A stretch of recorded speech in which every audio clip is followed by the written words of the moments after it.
मतलब इतनी ज्यादा दिल दहला देने वाली कहानी आपने शायद ही सुनी होगी। तो एक माइनर लड़की उन्नाव के एमएलए कुलदीप सिंह सेंगर के घर जाती है काम मांगने के लिए, और ये एमएलए लड़की सोच के देखो कहानी यहाँ से शुरू हो रही है। इस इंसिडेंट के 3 दिन बाद ही 3 लोग उस लड़की को किडनैप कर लेते हैं और उसे ड्रग्स देके कई दिनों तक उसका करते हैं। लड़की औरिया में मिलती है और एफआईआर दर्ज की जाती है। एमएलए के खिलाफ नहीं, सिर्फ उन 3 लोगों के खिलाफ, क्योंकि पुलिस एफआईआर में एमएलए का नाम लिखती ही नहीं है। लड़की पर यूपी पुलिस दबाव बनाती है, जिसकी वजह से वो यूपी से बाहर चली जाती है और रिटर्न कंप्लेंट्स भेजती है सीएम ऑफिस और बाकी सीनियर ऑफिसर्स को, लेकिन कुछ नहीं होता है। लड़की की माँ कंप्लेन लिखवाने के लिए मजिस्ट्रेट के पास जाती है, जिसके कुछ दिन बाद ही लड़की के बाप को एमएलए का भाई और उसके लोग बहुत मारते हैं और उसे पब्लिकली मारने के बाद उल्टा उस लड़की के बाप पर ही कंप्लेन दर्ज करवा देते हैं और उसके बाप को उसी दिन तुरंत अरेस्ट भी कर लिया जाता है। अरे कार्रवाई तो होनी ही है, एमएलए के आदमी ने कंप्लेन दर्ज करवाई है, आप और हम तो कीड़े मकोड़े हैं। अब ये सबसे परेशान होकर लड़की योगी आदित्यनाथ के घर के बाहर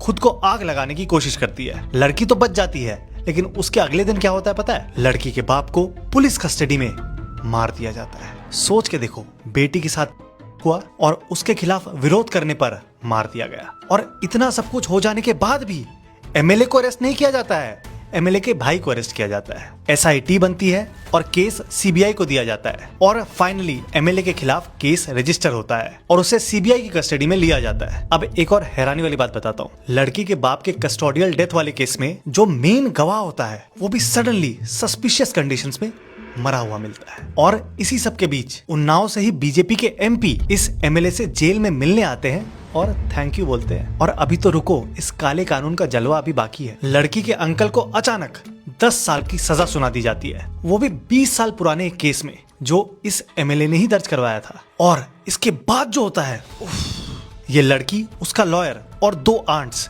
एक गाड़ी में जा रहे थे कि एक ट्रक जिसका नंबर प्लेट छुपा हुआ था इस गाड़ी को टक्कर मार देता है। वो दोनों आंट्स वहीं मर जाती है और वो लॉयर भी बाद में मर जाता है और लड़की बुरी तरह से घायल हो जाती है। अब इस कार एक्सीडेंट से पहले देश के चीफ जस्टिस ऑफ इंडिया को लड़के ने एक लेटर लिखा था, जिसकी वजह से सुप्रीम कोर्ट ये सारे केसेस दिल्ली ट्रांसफर करवा लेता है और इस एमएलए और उसके साथियों के खिलाफ चार्जेस फ्रेम होते हैं। और फाइनली इस एमएलए को कोर्ट दोषी पाती है और उम्र कैद की सजा सुनाती है। और अभी इतने सीरियस क्रिमिनल को दिल्ली हाई कोर्ट ने बेल पर छोड़ दिया है और इसकी उम्र कैद की सजा भी सस्पेंड कर दी है। मेरे देश का कानून बहुत महान है।